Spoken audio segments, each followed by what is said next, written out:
Today we'll be going through a couple of shortcuts and normal beginner tutorial for anyone who's looking to master Microsoft Excel.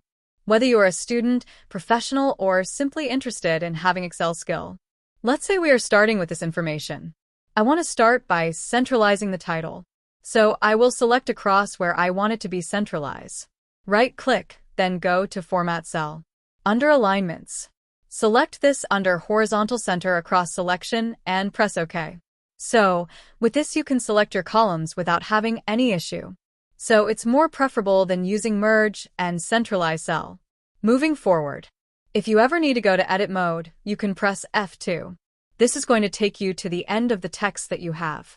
If you want to continue with that text, you can just start typing like so, for example, Department. Since our title has Departmental, I don't need to repeat that again. So if you're typing over the cell, it's going to replace everything that was in the cell, like so.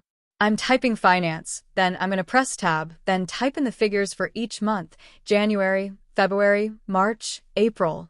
For where I have similar figures, don't forget that you can use the fill handle, so you can click and drag. May, and then June. Let me add in more departmental information. Let's adjust the column width. So I'm going to highlight all of these together, and then double-click to make this fit. Now, if it's too tight, I can expand this a little bit. If I select any of these while the rest are highlighted, it's going to make the same adjustment to the rest as well. In case you want to move something to be in the middle. So, let's say I don't want HR in the bottom, I want it to be between Finance and Engineering. You can select it and move it, but while you're moving it, don't just drop it because it will says there's already data in there. So what we want to do is bring it and put it in between Finance and Engineering. So while you're dragging this, hold down the Shift key, and then you see the green line showing where it will drop into. Now, if you let go of the mouse, it's going to drop in between Finance and Engineering.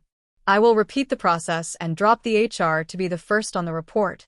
Moving forward, let's say we give our figure a color and want to alley that formatting to other cells. I will use the paintbrush icon. So, for example, I want a color green for this, and I want to apply that to the other ones. I can just go and click on the paintbrush, click on the cell I want, and it automatically applies the formatting. Now, this is not just for color, it's any type of formatting you have. It can be a combination of bold, font, cell borders, etc. If you want to apply that formatting to multiple cells, double-click on this paintbrush, and then you can reuse that formatting and apply it to multiple cells. Once you're done, press Escape to remove it.